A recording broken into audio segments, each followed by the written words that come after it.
श्री कृष्ण कहते हैं, केवल मन ही मनुष्य का मित्र या शत्रु होता है। एक राजा अपने लिए समझदार और ईमानदार मंत्री की तलाश कर रहा था। राजा ने कई लोगों का साक्षात्कार लिया, लेकिन कोई भी व्यक्ति मंत्री बनने के लायक नहीं लगा। ये बात जब राज्य के सबसे बुद्धिमान व्यक्ति को पता चली तो वह तुरंत राजमहल में पहुंच गया। राजा से मिलकर उसने कहा कि मैं इस गांव का बुद्धिमान व्यक्ति हूं और मैं आपके मंत्री बनने के काबिल हूं।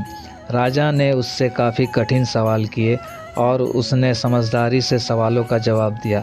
राजा ने उसे अपना मंत्री बना लिया। एक दिन मंत्री को रास्ते में एक बूढ़ा व्यक्ति मिलता है जिसके पास 3 गठरी होती है। वह बूढ़ा व्यक्ति मंत्री से मदद मांगते हुए कहता है, क्या तुम मेरी एक गठरी उठा सकते हो? यह काफ़ी भारी है। मंत्री उस बुजुर्ग की मदद करने के लिए हाँ कर देता है और एक गठरी उठा लेता है। मंत्री बुजुर्ग से पूछता है कि आखिर इसमें क्या है जो इतना भारी है? बुजुर्ग ने कहा, इस गठरी में सिक्के हैं। आगे एक नदी आती है, नदी पार करना होता है। बुजुर्ग कहता है कि क्या तुम मेरी दूसरी गठरी उठा सकते हो, क्योंकि 2 गठरी लेकर मैं ये नदी पार नहीं कर सकता हूँ। मंत्री दूसरी गठरी भी उठा लेता है और यह गठरी भी भारी होती है।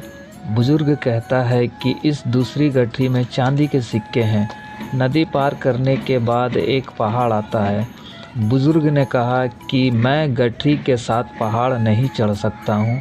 क्या तुम मेरी तीसरी गठरी भी उठा सकते हो? मंत्री बिना कुछ बोले तीसरी गठरी भी उठा लेता है। बुजुर्ग पहाड़ चढ़ते हुए मंत्री से कहता है कि इस तीसरी गठरी में सोने के सिक्के हैं, तुम इसको लेकर मत भागना। मैं तुम्हारा पीछा नहीं कर सकता हूँ।